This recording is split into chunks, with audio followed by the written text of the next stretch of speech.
विद्यार्थी भाइ बहिनीहरू नमस्कार।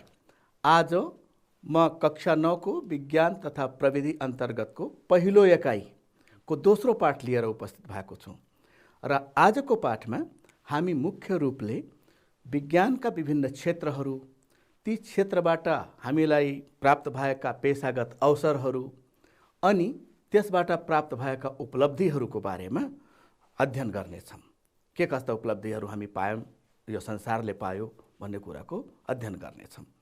अब भाइ बहिनीहरू, अब तपाईँ यो एउटा प्रश्नको बारेमा छलफल गर्नुहोस् त, हामी विज्ञानको अध्ययनबाट कुन कुन पेशागत अवसरहरू प्राप्त गर्न सक्छौँ भनेपछि यदि कसैले विज्ञानको अध्ययन गरेको छ भने भविष्यमा उसले के कस्ता पेशाका अवसरहरू प्राप्त गर्छ त एकचोटि सोचौँ। लेख्नु पर्दैन, सोचौँ मात्र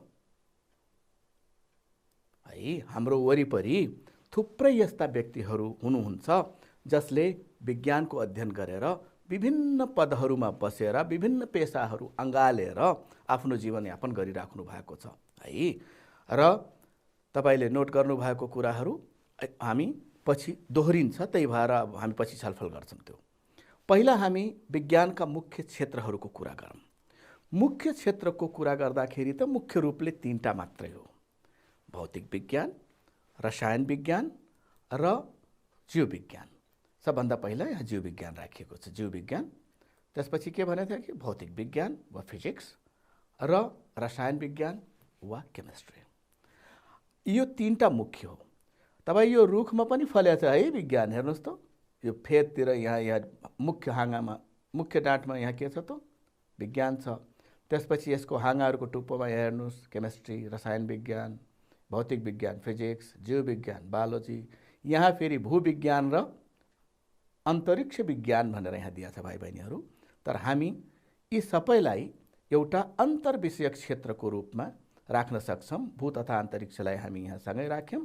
त्यसपछि वातावरण विज्ञान वा इन्भाइरोमेन्टल साइन्स, कृषि विज्ञान भन्नुहोला, मौसम विज्ञान भन्नुहोला हैन, भूगर्भ विज्ञान त आइसक्यो, हाम्रो जियोलोजी भनेर आयो हैन। यसमा पनि फेरि थुप्रै हाँगाहरू छन्, तिनीहरूको मुख्य हाँगाहरूको बारेमा हामी अध्ययन गर्नेछौँ।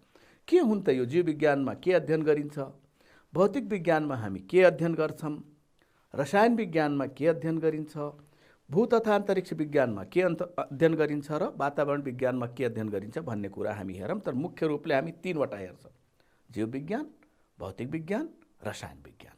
अन्तर्विषयको बारेमा थोरै चर्चा गर्छौँ है त।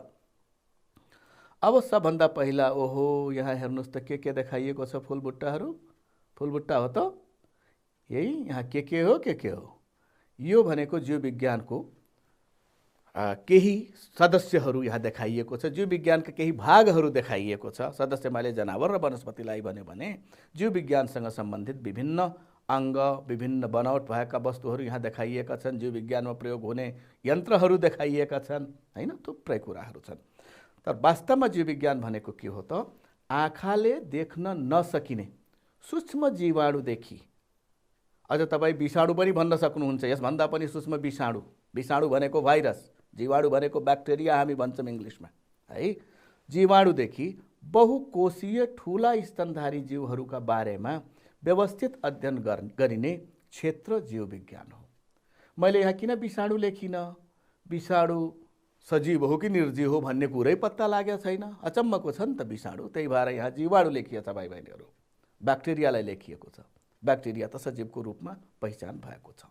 भन्नुको अर्थ कुनै पनि सजीवको बारेमा, चाहे त्यो एक कोषीय होस्, बहुकोषीय होस्, आँखाले देख्न मिल्ने होस् वा ब्लू व्हेल जस्तो विशालकाय जनावर होस्, ठुलो रुख होस् हैन, यसरी यी सबैलाई अध्ययन गर्ने जुन विज्ञान छ त्यसलाई हामी के भन्छौँ त? जीव विज्ञान भन्छौँ। यो विज्ञानको एउटा क्षेत्र पर्यो। र जीव विज्ञानको अध्ययन गर्ने जुन वैज्ञानिकहरू हुन्छन् तिनीहरूलाई हामी भन्छौँ जीवशास्त्री, बायोलोजिस्ट है।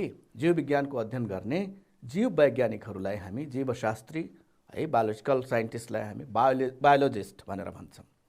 अहिले म केही बायोलोजिस्टलाई चिनाउला पनि हजुरहरूलाई।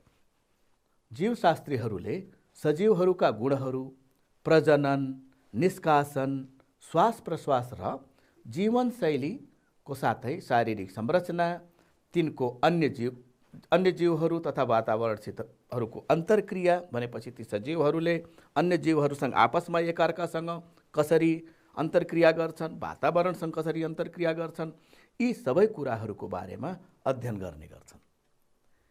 अब जीव विज्ञानको प्रमुख शाखा के हो त? प्रमुख शाखा दुईटा।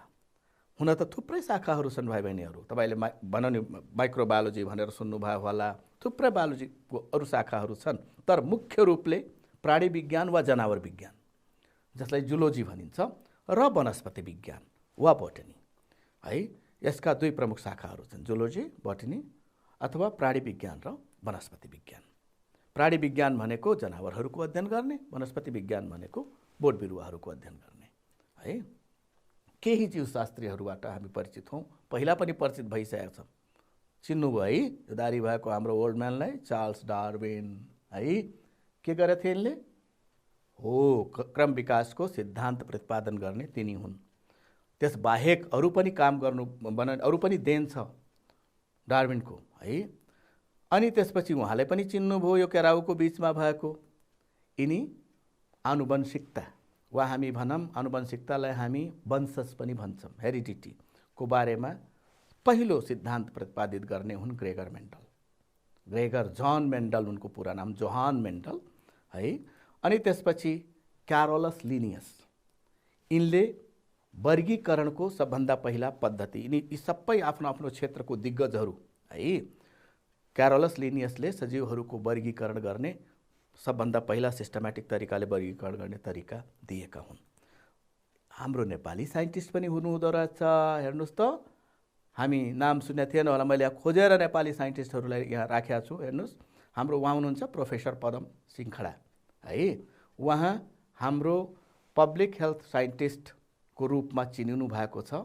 उहाँ पनि एउटा साइन्टिस्ट हो र उहाँ faculty of education health and community at Liverpool John Moores university United किङडममा बेलायतमा काम गर्नुहुन्छ। उहाँको थुप्रै आफ्नो खोज गरेको कुराहरू थुप्रै संयुक्त रूपमा अरूसँग मिलेर प्रकाशित गरिसक्नु भएको छ। उहाँको थुप्रै रिसर्च आइसकेको छ है। नाम सम्झनु होला, हाम्रो देशको जनवैज्ञानिकलाई हामीले त सम्मान गर्नै पर्यो नि है। अर्को हेर्नुहोस् त, डाक्टर ज्ञानु लामिछाने, उहाँ हुनुहुन्छ माइक्रोबियल जेनेटिस्ट है। उहाँ एसोसिएट प्रोफेसरको रूपमा Johns Hopkins school university of मेडिसिनमा कार्यरत हुनुहुन्छ र उहाँले माइक्रोबहरूको बारेमा, माइक्रोबहरूको प्रजननको बारेमा थुप्रै अध्ययन र अनुसन्धान गरिसक्नु भएको छ। अर्को डाक्टर हेर्नुहोस्, डाक्टर कुमुद दाहाल, उहाँ ट्रान्सप्लान्ट सर्जन हो, भनेपछि अङ्ग प्रत्यारोपण गर्ने सर्जन हो र उहाँ खास युनिभर्सिटी अफ न्यू साउथ वेल्समा काम गर्दै हुनुहुन्छ र उहाँलाई खास के को रूपमा चिनिन्छ त भन्दाखेरि पहिलो व्यक्ति जसले काम नलाग्ने मुटुलाई हटाएर अनि नयाँ मुटु हाल्ने काम गरेका थिए। फर्स्ट टाइम उहाँ सक्सेस भएको भन्ने कुरा है भनेर यहाँ हामीले विभिन्न स्रोतमा भेटेका छौँ। यहाँ हेर्नुहोस् त, डाक्टर सुशीला महर्जन, महिलाहरू पनि अगाडि हुनुहुन्छ, उहाँ पनि साइन्टिस्ट हो। उहाँ त नेपालमै बसेर काम गरिराख्नु भएको छ है। उहाँले त 2016 सालमा एल्सेभियर फाउन्डेसन एवार्ड पनि प्राप्त गरिसक्नु भएको छ आफ्नो अनुसन्धान कार्यको लागि। एन्टिबायोटिक्स र मेडिकल केमिकल्सको बारेमा उहाँले अध्ययन गर्नु भएको छ र उहाँ अहिले पनि हायर अल्टिच्युडहरूमा भनेपछि हिमाली क्षेत्रहरूमा, नेपालको हिमाली क्षेत्रहरूमा माइक्रोब्सहरूको फैलावटको बारेमा अझै अध्ययन अनुसन्धान गरिराख्नु भएको छ है। भनेपछि हेर्नुहोस् त, देशमा विदेशमा हामी नेपालीहरू पनि त कम छैनौँ नि है। तपाईँहरू पनि साइन्स राम्ररी पढ्नुभयो भने त, राम्ररी सिक्नु हो भने त, यसभन्दा अगाडि तपाईँले पढेको वैज्ञानिक प्रक्रिया आफ्नो व्यवहारमा ल्याउनु भयो, वैज्ञानिक सिकाइ प्रक्रिया, वैज्ञानिक प्रक्रियागत सिपहरू अँगाल्नु भयो भने त साइन्टिस्ट बन्न त सकिन्छ त। नेपालीहरू पनि त ठुल्ठुलो साइन्टिस्ट बन्न सक्छन्। संसारले चिनेको साइन्टिस्टको नाम दिँदैछु म तपाईँहरूलाई है। हामीले हाम्रो साइन्टिस्टहरूलाई सम्मान गर्नुपर्छ। अझ पनि थुप्रै हुनुहुन्छ, तपाईँ खोज्नुहोस् र पढ्नुहोस्। यहाँ एकैचोटि सबैलाई हामी यहाँ समावेश गर्न सक्दैनौँ, राख्न सक्दैनौँ, समयले दिँदैन। तपाईँ आफै खोजेर एकचोटि पढ्नुहोस् है त। नेपाली साइन्टिस्ट हाम्रो अगाडि, हामीसँग साधन उपलब्ध छ, पढ्नुहोस्, जान्नुहोस् है। र उहाँहरूबाट पनि, उहाँहरूको लाइफबाट पनि तपाईँहरूले पनि सिक्ने प्रयास गर्नुहोस् ल। अब भौतिक विज्ञानको को कुरा गर्दाखेरि अब यहाँ चित्रमा तपाईँ यही परिभाषा दिइरहेको छ। करिब करिब हेर्नुहोस्, लेन्स देखाइएको छ, एउटा बब दोलक भनिन्छ यसलाई, पेन्डुलम है, हल्लिएको देखाइएको छ। हुन त यहाँ केमिस्ट्रीको कुरो दिएको छ, तर विषयहरू एकअर्कासँग कुनै कुनै ठाउँमा झेलिएका छन् भाइ बहिनीहरू। के र यहाँ चुम्बक देखाइएको छ, यहाँ बल लागेको देखाइएको छ। धेरै जसो कुराहरू यहाँ बल र शक्तिसँगै सम्बन्धित छ। अब तपाईँले यहाँ हेर्नु भने भौतिक विज्ञान भनेको के रहेछ त भन्दाखेरि बल, चाल, शक्ति तथा अन्य भौतिक प्रक्रिया सम्बन्धी अध्ययन गर्ने विषयलाई भौतिक शास्त्र भनिन्छ। भौतिक शास्त्र अरू सब्जेक्टसँग पनि, अरू विषयसँग पनि गाँसिएर गएको हुनसक्छ। रसायन विज्ञानसँग गाँसिएर गएको हुनसक्छ, अन्तरिक्ष विज्ञानसँग गाँसिएर गएको हुनसक्छ। किनभने बल शक्ति त सबै ठाउँमा छ नि। अन्तरिक्षमा भएको बलले गर्दा नै त ती विभिन्न पिण्डहरू अडिरहेका छन् ब्रह्माण्डमा, होइन र? भनेपछि त्यसको फेरि त्यो फिजिक्स छुट्टै फिजिक्स भयो। केमिस्ट्रीमा पनि बल छ, इलेक्ट्रोनको बिचमा बल छ परसार्ने, इलेक्ट्रोन प्रोटोनको बिचमा छ आकर्षण गर्ने, होइन? त यसरी विभिन्न बल र शक्तिको उपस्थिति करिब करिब सबै ठाउँमा छ। त्यही भएर यसको क्षेत्र बृहत छ भाइ बहिनीहरू है। त्यसपछि यसको अध्ययन गर्ने व्यक्तिलाई हामी के भन्छौँ त? भौतिक शास्त्री, फिजिसिस्ट। सम्झनु हो नि त केही भौतिक शास्त्रीहरूको नाम पहिला पढेको है, अहिले म देखाउँछु पनि। भौतिक विज्ञान अन्तर्गत परमाणुदेखि ब्रह्माण्डसम्म, परमाणु जसलाई हामी माइक्रोस्कोपले पनि देख्न सक्दैनौँ है, इलेक्ट्रोन माइक्रोस्कोपमा पनि देखिँदैन, परमाणुदेखि एउटा सियोको टुप्पोमा करोडौँ अरबौँवटा हुने है, त्यस्तो संरचनादेखि लिएर ब्रह्माण्डसम्म, ब्रह्माण्डको बारेमा त पार नपाउने अध्ययन रहेको छ। तपाईँले एस्ट्रोनोमी जियोलोजी एस्ट्रोनोमी पढ्दाखेरि त्यो कुरा केही पाउनुहुन्छ है। हामीले पारै पाउँदैन। मैले यति टाढासम्म यो फैलिएको छ, फैलिँदै जाने अवस्था छ। जस यी सबैको अध्ययन सबै ठाउँमा भएको भौतिक प्रक्रियाहरूको अध्ययन गरिन्छ यस अन्तर्गत। ल हेर्नुहोस् त यसका शाखाहरूको कुरा गर्दाखेरि भूभौतिक विज्ञान, जियोफिजिक्स, पृथ्वीका पिण्डहरू यताउता सर्ने, ज्वालामुखी फुट्दाखेरि निस्कने, हरेक ठाउँमा बलको काम छ नि। पानी बग्ने, ढुङ्गा खस्ने, पहिरो जाने, होइन? त यी सब केही सतहमा छन्, केही भित्र छन्। यो भूगर्भ भनेको जमिनभित्रको कुरा हो, सतहको कुरा गरे होइन। जमिनभित्र पनि बल छ। त यी बलहरूको बारेमा अध्ययन गर्ने, त्यसको भित्रको शक्तिको बारेमा अध्ययन गर्ने भूभौतिक विज्ञान भयो। खगोलीय भौतिक विज्ञान, एस्ट्रोफिजिक्स भनेपछि खगोलीय पिण्डहरूको बिचको बल र शक्तिको अध्ययन गर्ने कुरा भयो। आधुनिक भौतिक विज्ञान, परमाणविक भौतिक विज्ञान, यसै गरी अरू थुप्रै भौतिक विज्ञानहरू छन्। तर मुख्य कुरा के हो भने बल, चाल, शक्ति र अन्य भौतिक प्रक्रियासँग सम्बन्धित अध्ययन गर्ने विषय नै के भयो त? भौतिक विज्ञान भयो। अब केही भौतिक वैज्ञानिकहरू वा भौतिक शास्त्रीहरू, यो त हामीले चिनेकै पर्यो है, शास्त्रीको अध्ययन गर्ने क्रममा यहाँ त हामी चिनेकै पर्यो। सर आइजाक न्युटन है, पहिला पनि पढेका छौँ। थुप्रै नियमहरू यिनको आइसकेको छ संसारको लागि, ब्रह्माण्डलाई बुझ्नको लागि। अर्को वैज्ञानिक ग्यालिलियो ग्यालिली, यिनले टेलिस्कोप नबनाएको भए हामी ब्रह्माण्डको बारेमा के पो थाहा पाउँथौँ त, होइन? सुरुवात त यिनीबाट भएको हो नि। सानो कुराबाट सुरुवात हुन्छ भाइ भने, ठुलो काम गर्नु पर्दैन, नयाँ गर्नु पर्यो, सानो गर्नु पर्यो वैज्ञानिक बन्नको लागि। अल्बर्ट आइन्स्टाइन है, यिनले पनि शक्ति सम्बन्धी यिनको ठुलो योगदान छ। यहाँ अर्को हेर्नुहोस् त, थोमस अल्वा एडिसन, जसले कति उपकरण बनाएका छन्। हुन त त्यो उपकरण बनाउँदाखेरि आफ्नो धेरै कुराहरू गुमाएका पनि छन् है। विज्ञान, मैले पहिला पनि सुरुमै तपाईसँग कुरा गरेँ, विज्ञानको उपलब्धि मात्र छैन, सँगसँगै चुनौती पनि छ है। त्यो चुनौतीको सामना सबैले गरे हुन्, कसैले धेरै गर्यो, कसैले थोरै गर्यो। अर्को माइकल फ्याराडे, यहाँ माइकल मात्र लेखेको छ, फ्याराडे यहाँ हटेको छ, माइकल फ्याराडे हो यो लेखेको। माइकल फ्याराडेले यो बिजुली है, जुन बिजुली बल छ नि, जेनरेटरको सिद्धान्त यिनले दिएका हुन् नि त। बिजुली निकाल्ने साधन, ठुलो स्तरमा बिजुली निकाल्ने साधन उपलब्ध गराएको यिनले हुन् है।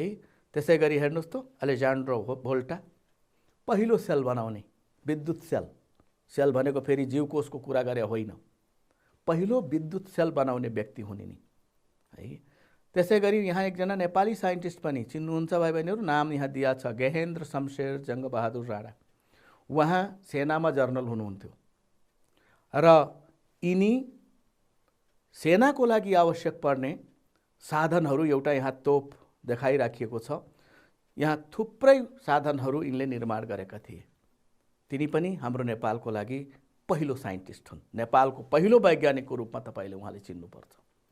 यदि तपाईँलाई सोधियो भने नेपालको पहिलो वैज्ञानिक को हो त भन्दाखेरि गेहेन्द्र शमशेर राणा हुन् है। तिनलाई पहिलो वैज्ञानिकको रूपमा चिनिएको छ। यो एउटा पत्रिकाबाट, हाम्रै पत्रिकाबाट लिएको छ। Gehendra Shamsher Jabra the first scientist of Nepal, नेपालको पहिलो वैज्ञानिक।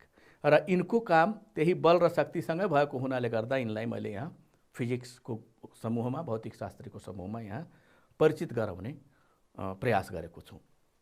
यी भए भौतिक शास्त्रीहरू।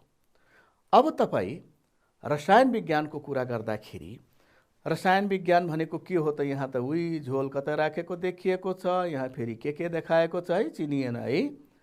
अलिअलि त यता चिन्नुभयो होला नि।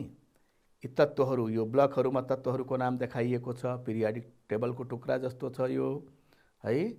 अनि त्यस पछाडि फेरि यहाँ केही रसायनहरू है, यहाँ पनि अब त्यो अणु परमाणुहरू कसरी बसेका छन् कुनै अणुमा भन्ने कुरो देखाइएको छ। यो र यो उस्तै भनौँ नि रसायनहरू देखाइएको छ।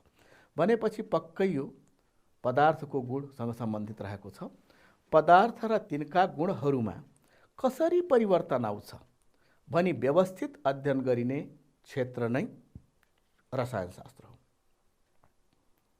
पदार्थ र तिनका गुणहरूमा परिवर्तन कसरी आउँछ, के मिसाएपछि के बन्छ। गुण परिवर्तन हुनु भनेको त भौतिक गुण, रासायनिक गुण तपाईँले थाहा भएकै छ हैन। नयाँ वस्तु बन्ने भनेको रासायनिक गुण, भौतिक गुण पनि परिवर्तन हुन्छ, तर यहाँ स्पेशली रासायनिक गुणसँग सम्बन्धित कुराहरू आउँछन्। रसायनशास्त्र अध्ययन गर्ने वैज्ञानिकहरूलाई हामी रसायनशास्त्री भन्छौँ। भनेपछि रसायनशास्त्री वा केमिस्ट है। र रसायन विज्ञान अन्तर्गत परमाणु र अणुका आधारमा पदार्थका गुणहरू अध्ययन गरिन्छ है। परमाणु र अणु फिजिक्समा पनि जान्छ है यो कुरो, भौतिक शास्त्रमा पनि परमाणु र अणुको कुरो जान्छ, किनभने भौतिक स्वरूप बनाउँछ नि यसले। त्यस कारणले गर्दा यसको अध्ययन तपाईँ भन्ने हो भने भौतिक विज्ञानमा, रसायन विज्ञानमा, जीव विज्ञानमा, जीव रसायन पनि हुन्छ। हाम्रो शरीरभित्र पनि विभिन्न रसायनहरू छन्। हामी खाना खाँदाखेरि विभिन्न रासायनिक प्रतिक्रियाहरू हुन्छ, खानाबाट शक्ति उत्पादन हुँदाखेरि विभिन्न रासायनिक प्रतिक्रियाहरू हुन्छ। भनेपछि हाम्रो शरीरभित्र पनि नयाँ पदार्थहरू बन्ने काम हुन्छ, रासायनिक परिवर्तनहरू हुन्छन् है। यसरी हरेक क्षेत्रसँग सम्बन्धित छ यो रसायन विज्ञान है। भौतिक शास्त्रसँग पनि सम्बन्धित छ र जीवशास्त्रसँग पनि वा जीव विज्ञानसँग पनि सम्बन्धित छ। भाइ बहिनीहरू, अरू क्षेत्रहरू जस्तै रसायन विज्ञानको क्षेत्रलाई पनि विभिन्न शाखामा बाँडिएको छ। जस्तै अप्राङ्गारिक रसायन विज्ञान, इनअर्ग्यानिक केमिस्ट्री, प्राङ्गारिक रसायन। यो अप्राङ्गारिक रसायन विज्ञान भनेको कार्बन नभएका वस्तुहरू, अहिले तपाईँले यति बुझ्दा हुन्छ, कार्बन रहित पदार्थहरूको बारेमा अध्ययन हुन्छ। केही एक्सेप्सनल केसहरू छन् है, केही हामी एक्सेप्सनललाई भनौँ नि, केही अपवादको रूपमा केही रसायनहरू यस्ता छन् जसमा कार्बन भए पनि तिनलाई हामी अकार्बनिक मानेका छौँ। उहिलेदेखि मानिँदै आइएको छ। त्यो कुरा पछि तपाईँ सम्बन्धित विषयमा पढ्नुहुन्छ। र प्राङ्गारिक रसायन विज्ञान, अर्ग्यानिक केमिस्ट्री भनेको जस्ट अघिको अपोजिट, भनेपछि कार्बन भएको पदार्थहरूको बारेमा अध्ययन गर्ने। र भौतिक रसायन वा फिजिकल केमिस्ट्री भनेको मैले अघि भने नि, एटम, मलिक्युल, तिनीहरूको आकर्षण विकर्षण, तिनीहरूमा हुने परिवर्तन, त्यस्तो कुरा, तिनीहरूको गुण, यी सब हामी अध्ययन गर्छौँ भौतिक रसायनमा वा फिजिकल केमिस्ट्रीमा। त्यसरी मुख्य रूपले 3वटा भाग भयो केमिस्ट्रीको। र यस क्षेत्रमा हामीले काम गरेको रसायन शास्त्रीहरूमा मेन्डेलिभ, डिमेट्री मेन्डेलिभ, तपाईँ परिचित हुनुहुन्छ। तत्त्वहरूको वर्गीकरणको पहिलो मुख्य भनौँ नि क्रमबद्ध तरिकाले, वैज्ञानिक तरिकाले वर्गीकरण गर्ने व्यक्तित्व हुने नि यसै गरी डाल्टनले परमाणु र यसको बनावटको बारेमा, परमाणुको बारेमा थुप्रै ज्ञान दिएका छन्। यसै गरी निल्स बोर, यिनी पनि परमाणुमै त्यो इलेक्ट्रोनहरू घुम्ने, प्रोटोन कहाँ बस्ने, कसरी बस्ने, इलेक्ट्रोनको स्पेसली अवस्थाको बारेमा यिनले आफ्नो योगदान गरेका छन्। यसै गरी लेभोइजर विभिन्न ग्यास पदार्थहरूको अध्ययन गरेर त्यसको बारेमा आफ्नो बनाउने ज्ञान संसारलाई बताए। यसै गरी प्रिस्टले त अक्सिजन, यसै गरी थुप्रै छन् है। र यहाँ यी वैज्ञानिकहरूले रसायन शास्त्र सम्बन्धी अध्ययन गरेको हुनाले गर्दा यिनीहरूलाई हामी के भन्छौँ त रसायन शास्त्री भन्छौँ। अब अन्तर्विषयक क्षेत्रहरूको कुरा गरौँ। के हो त अन्तर्विषयक क्षेत्र? मैले अघि भनेको थिएँ नि, मुख्यतः भौतिक विज्ञान, रसायन विज्ञान र जीव विज्ञान हो। ती बाहेकका केही यस्ता क्षेत्रहरू छन् जुन एक अर्कासँग गाँसिएका छन् है, एक अर्कासँग जोडिएका छन् हो। तिनीहरूमध्येको केहीलाई मात्र यहाँ हामी राख्छौँ। जस्तै पहिलो कुरा यहाँ हेरौँ, उल्लेखित 3 मुख्य क्षेत्रहरूबाट प्राप्त ज्ञानका आधारमा बनेका विज्ञानका केही विशिष्ट क्षेत्रहरू पनि छन्। यस्ता क्षेत्रहरूलाई हामी अन्तर्विषयक क्षेत्रहरू भन्दै गर्छौँ, मान्न सकिन्छ भनेर लेखेका छौँ। र जस्तै यहाँ के दिएको छ, भूविज्ञान, अन्तरिक्ष विज्ञान, कृषि विज्ञान, वातावरण विज्ञान, मैले अघि पनि तपाईँसँग सेयर गरेँ मौसम विज्ञान हैन। यी सब के हुन् त अन्तर्विषयक क्षेत्रका उदाहरणहरू हुन्। र मैले यहाँ परिचित गराउनको लागि 3 जना वैज्ञानिकहरूलाई समावेश गरेको छु। चिन्नु होला, यहाँ हाम्रो नेपाली वैज्ञानिकहरू पनि हुनुहुन्छ, संसारमा प्रसिद्ध वैज्ञानिक हो उहाँहरू, र अरू विदेशी वैज्ञानिक पनि हुनुहुन्छ। हेर्नुहोस् त, प्रोफेसर विशालनाथ उप्रेती, उहाँ त्रिचन्द्र कलेजमा मैले खास उहाँसँग 10 दिन 12 दिनसम्म यस्तै जसरी तपाईँले मलाई पढिराख्नु भएको छ म पनि पढाएको छु है ट्रेनिङमा। Professor Vishalnath Upreti, head of geology, Tribhuvan university, उहाँले ग्रेट कन्ट्रिब्युसन गर्नुभएको छ। उहाँको त 44वटा रिसर्च पेपर, त्यो एउटा रिसर्च पेपर लेख्न कति टाइम लाग्छ, एउटा खोज 44वटा रिसर्च पेपर उहाँले दिइसक्नु भएको छ। र उहाँलाई CNR राव भन्ने पुरस्कार पनि 2015 सालमा प्राप्त भएको छ है। र स्पेशली उहाँको खोजी के को बारेमा छ त, हिमालयन रिजनमा टेक्टोनिक प्लेटको मोसनको बारेमा उहाँले ठुलो अध्ययन अनुसन्धान गर्नुभएको छ है, डाक्टर प्रोफेसर विशालनाथ उप्रेती। त्यसपछि हेर्नुहोस् त भर्खरको ठिटो है, उहाँको नाम हो लुजेन्द्र ओझा। र तपाईँले अचम्म लाग्छ होला, उहाँ 25 वर्षको उमेरको हुँदाखेरि, अन्डर ग्रेजुएट हुँदाखेरि उहाँले नासाको प्लानिङ अन्तर्गत नासाकै काममा मङ्गल ग्रहमा पानी पत्ता लगाउने व्यक्तित्व हुन् है। भनेपछि यहाँ मैले पाएको सोर्समा यहाँ के लेखेको रहेछ, यहाँ हेर्नुहोस् त, Lujendra Ojha discovered moving water on Mars in 2010। 2010 मा मङ्गल ग्रहमा बगिरहेको पानी पत्ता लगाएका, पानी पहिलो पटक पत्ता लगाउने भन्दाखेरि पानी बगिरहेको अवस्थाको कुरा पत्ता लगाएको बेला उनी कति वर्षका थिए त? 25 वर्षका थिए र अन्डर ग्रेजुएट स्टुडेन्ट थिए। र उहाँ अहिले पनि नासाकै मिसनमा काम गरिराख्नु भएको छ है। त्यो नासाको मिसन मङ्गल ग्रहको खोज, मङ्गल ग्रहको सतहको बारेमा खोज गर्ने प्रयोजनको लागि त्यो रहेको छ र त्यहाँ उहाँ अझै कार्यरत हुनुहुन्छ। भनेपछि हामी नेपालीहरू पनि अवसर पायौँ भने त कम त छैनौँ नि है। तपाईँ हामी मध्येको पनि प्रयास गर्नु भने यस्ता वैज्ञानिकहरू बन्न सक्नुहुन्छ है। उहाँहरू पनि त यस्तै परिवेशबाट जानुभएको हो है। त्यसै गरी अर्को डाक्टर हेर्नुहोस्, डाक्टर राजु पोखरेल, उहाँ एकजना वातावरणविद हुनुहुन्छ र उहाँ साउथ कोरियाको युनिभर्सिटीमा काम गर्नुहुन्छ र उहाँलाई यङ साइन्टिफिक एवार्ड प्राप्त भएको छ। खास वायुमण्डलीय पारदर्शिता, वायुमण्डलमा पारदर्शितामा असर पार्ने कुराहरूको अध्ययन गर्नुभएको छ र यसरी उहाँले 2015 सालमा त्यो पुरस्कार पाउनु भएको। धेरै भएको छैन डाक्टर राजु पोखरेल। हेर्नुहोस् त, यहाँ त हामी यहाँ अन्तर्राष्ट्रिय भन्दा मैले यहाँ नेपाली, सबै नेपाली साइन्टिस्टहरूले मात्र यहाँ राखेका छु। एक जना प्रतिनिधित्व गर्नुहुन्छ, उहाँ वातावरणविद हो, उहाँ भूगर्भशास्त्री भन्नु पर्यो र उहाँ एस्ट्रोनोमर, अन्तर्विषय क्षेत्रका वैज्ञानिकहरू। अरू पनि हुनुहुन्छ, मैले यहाँ अन्तर्राष्ट्रिय भन्दा, अन्तर्राष्ट्रिय तपाईँले नाम सुन्नु भएकै छ, अन्तर्राष्ट्रिय भन्दा यो नयाँ व्यक्तित्वलाई मैले चिनाउने प्रयास गरेँ। सँगसँगै अन्तर्राष्ट्रिय वैज्ञानिकहरू सँगसँगै उहाँहरूलाई पनि तपाईँ चिन्नुहोस् है त। अब विज्ञानको 4वटा मुख्य हाँगा, 4वटा क्षेत्र। एउटा के भयो त?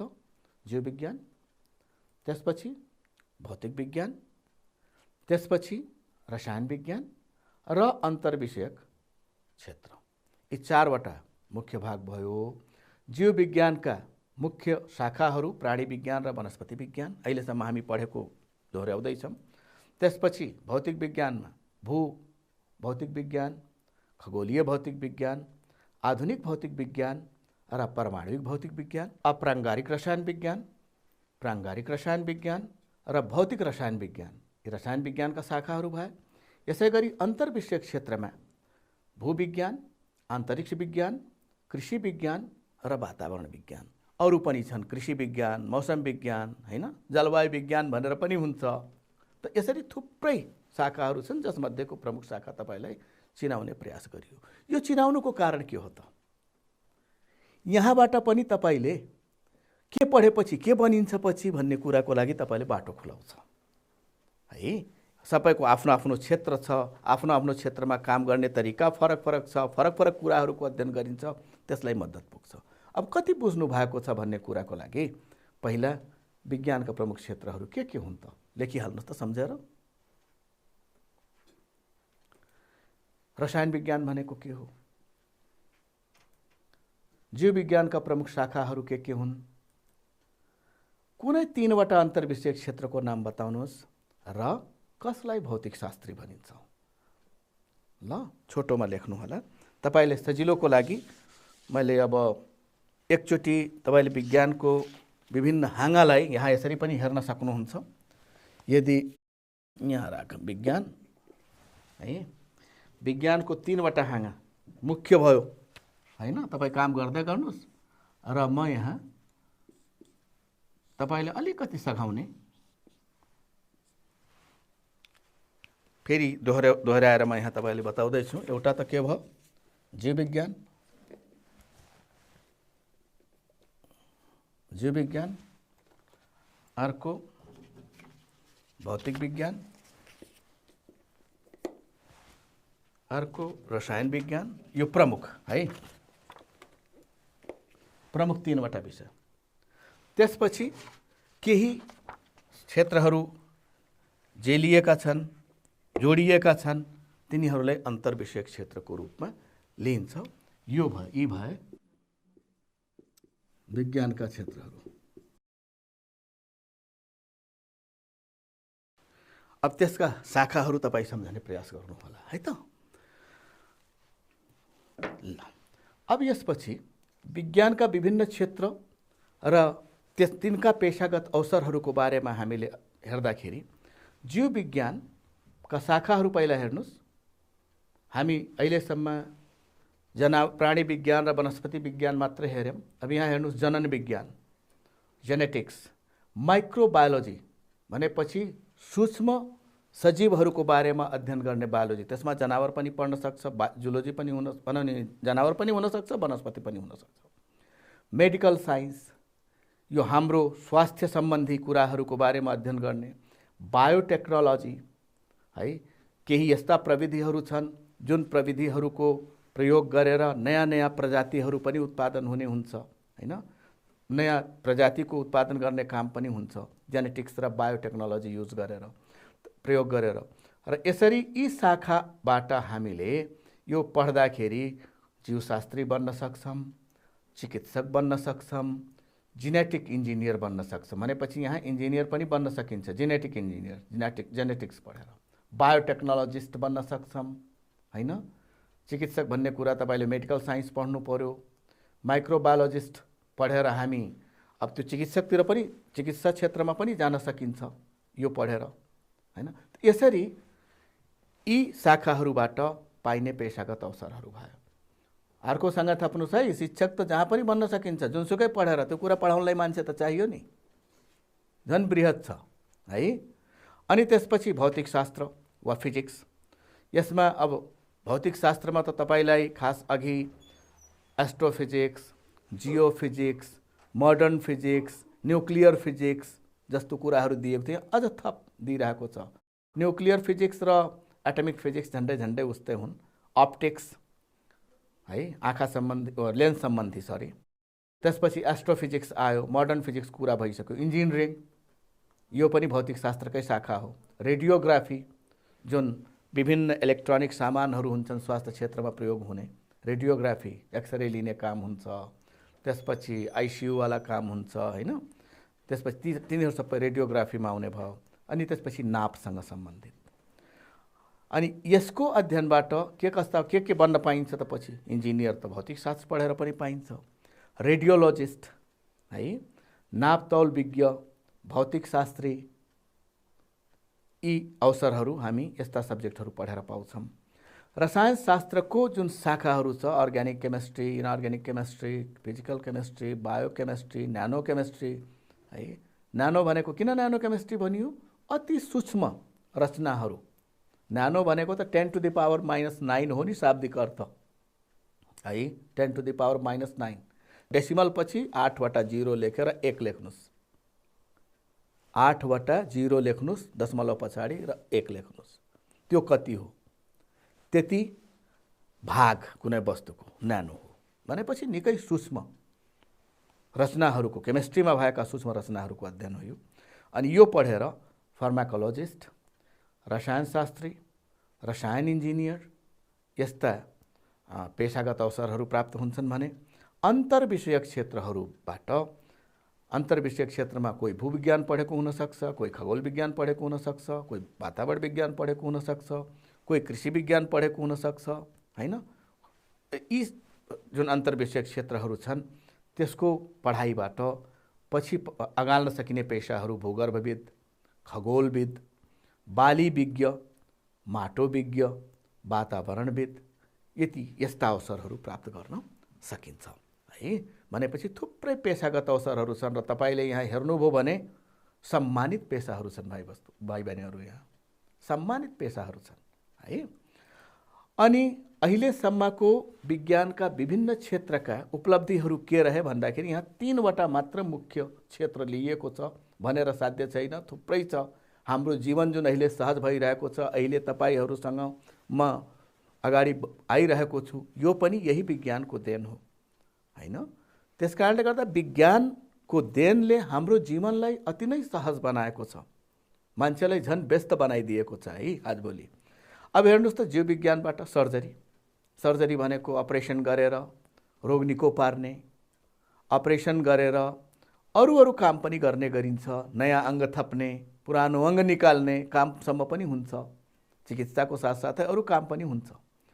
त्यसपछि क्लोनिङ भनेको दुरुस्त उस्तै अर्को सजीव तयार गरिदिने। अब यसलाई संसारले मान्यता दिया छैन मानिसमा यस्तो गर्नलाई। संसारको हालत अर्कै हुन्छ फेरि त्यस्तो गर्यो भने। आफूलाई मनपर्ने मान्छे, मलाई मेरो परिवारको मान्छे मनपर्छ भने म त्यस्तै अर्को क्लोनिङ गराएर राख्न थाल्यो भने अहिले यसो नगर्दाखेरि त जनसङ्ख्या यस्तो बढिरहेछ भने भोलि पर्सि के होला? हो, त्यो अवस्था आउन सक्छ भनेर यो गरिएको छैन। तर पनि डाक्टरहरूको एउटा माग के छ भने अरूको अङ्ग लिनुभन्दा क्लोनिङ गरेर सजीव उत्पादन गरी तिनीहरूको अङ्गहरूमा प्रत्यारोपण गर्न सकिन्छ कि भन्ने कुरा लजिक दिन्छन्। तर यस्तो गर्न दियो भने भयावह स्थिति आउन सक्ने भएको हुनाले गर्दा अन्तर्राष्ट्रिय स्तरमै यसलाई त्यति धेरै भनौँ नि परीक्षणको लागि केही जनावरहरूमा यो गरिएको छ, गर्न सकिन्छ है क्लोनिङ। तर व्यवहारमा यस्तो ल्याइएको छैन। अङ्ग प्रत्यारोपण, ट्रान्सप्लान्टेसन, अङ्ग प्रत्यारोपण भनेको एउटा व्यक्तिको अङ्गलाई अर्को व्यक्तिको शरीरमा स्थापित गर्नु। यदि कुनै व्यक्तिको कुनै विशेष अङ्ग काम गरेन भने त्यसको ठाउँमा अरू व्यक्तिको वा अरू जनावरको अङ्गलाई स्थापित गर्नु है। बिग्रेको अङ्गलाई हटाएर काम गर्ने अङ्गलाई राख्नु। र त्यस्तो गर्नुलाई हामी के भन्छौँ त अङ्ग प्रत्यारोपण भन्छौँ। त्यसपछि भ्याक्सिन, रोगै नलागोस् भन्नको लागि पहिले दिने रासायनिक पदार्थहरू है, यो पनि बनाउने काम जीव विज्ञानले नै गर्छ। यसै गरी टेस्ट ट्युब बेबी, यदि कुनै व्यक्ति सन्तान जन्माउन सक्ने क्षमता छैन भने केही भनौँ नि अङ्गको खराबीले गर्दा त्यस्तो भइरहेको छ भने त्यसमा भनौँ नि गर्भाधान क्रिया ल्याबोरेटरीमा गराएर ल्याबोरेटरीमा छुट्टै एउटा अवस्थामा गर्भाधान प्रक्रिया गराएर अनि त्यसपछि त्यो कुरा सम्बन्धित व्यक्तिको पाठेघरमा पठाएर यो नयाँ सजीव उत्पादन गर्ने प्रक्रिया हो है। टेस्ट ट्युबैमा सबै कुरा हुन्छ भन्ने कुरो होइन। टेस्ट ट्युबमा जस्ट आमाको ओभा वा हामी डिम्ब भन्न सक्छौँ र बुवाको शुक्रकीट त्यसलाई मिलाएर जाइगोट बनाउने काम त्यो शरीर बाहिर हुन्छ र आमालाई केही हार्मोनहरू दिएर शरीरमा भएको खराबीलाई केही नर्मल बनाउने काम गरिन्छ अनि त्यसपछि त्यो आमाको पाठेघरमा पठाइन्छ र एउटा नर्मल समयमा जसरी एउटा प्राकृतिक रूपमा जति समय लाग्छ बच्चा बढ्न त्यति समयसम्म आमाको पाठेघरमै त्यो बच्चा हुर्केर अनि नयाँ सजीव बन्छन्, बच्चा बन्छ। त्यसलाई टेस्ट ट्युब बेबी भनेर भनिन्छ। ठिमाहा प्रजातिको विकास आजभोलि तपाईँले हाइब्रिड गोलभेडा हाइब्रिड फलफुलहरू प्रशस्त देख्नुहुन्छ बजारमा, किनभने त्यो हाइब्रिडवाला जुन फलफुलहरू तरकारी छन् उत्पादन बढी पाइएको छ। क्वालिटी स्वादको हिसाबले नहोला तर मात्राको हिसाबले बढी मात्रामा उत्पादन भएको छ भने धेरैलाई पुर्याउन सकिएको छ, केहीको गुण पनि सुधारिएको छ। त्यस्तो काम गरिएको छ। यो बायोलोजीको देन हो, जीव विज्ञानको देन हो। यसै गरी भौतिक शास्त्रको उपलब्धिको कुरा गर्दाखेरि विद्युत इन्जिन सँगसँगै थुप्रै इन्जिनहरू हैन, इन्जिन आजभोलि त यस्ता यस्ता इन्जिन छन् कि हामी यहाँ बसेर केही घन्टामा अर्को ठाउँमा मजासँग जान सक्छौँ, केही घन्टामै पुगिन्छ समुद्र पारी। भनेपछि थुप्रै इन्जिनहरूको निर्माण, सूक्ष्मदर्शक यन्त्रको निर्माण, एक्सरे यन्त्रको निर्माण, यसै गरी सञ्चार प्रविधिको विकास जसको उपयोग हामी अहिले गरिरहेछौँ अनि यातायात प्रविधिको विकास त इन्जिनबाटै सम्बन्धित भएको हुनाले गर्दा यी सब केही उपलब्धिहरू यहाँ दिएका छन्। तपाईले अरू उपलब्धिहरू पनि दिन सक्नुहुन्छ। रसायनशास्त्रको देनको रूपमा औषधि मेडिसिन, औद्योगिक रसायनमा इन्धन, प्लास्टिक, धातु, सिमेन्ट, रासायनिक मल, कीटनाशक विषादी र रासायनिक मल नभएको भए यो बढिरहेको जनसङ्ख्याको लागि जनसङ्ख्या बढिरहेको एउटा अवस्था, त्यसपछि फेरि कृषि योग्य भूमि घटिरहेको अर्को अवस्था, जमिन घट्दै गयो खानेमुख बढ्दै गयो, बढी उत्पादन त गर्नु पर्यो। त्यसको लागि यसको उपयोग आजभोलि प्रशस्त मात्रामा भइरहेको छ है।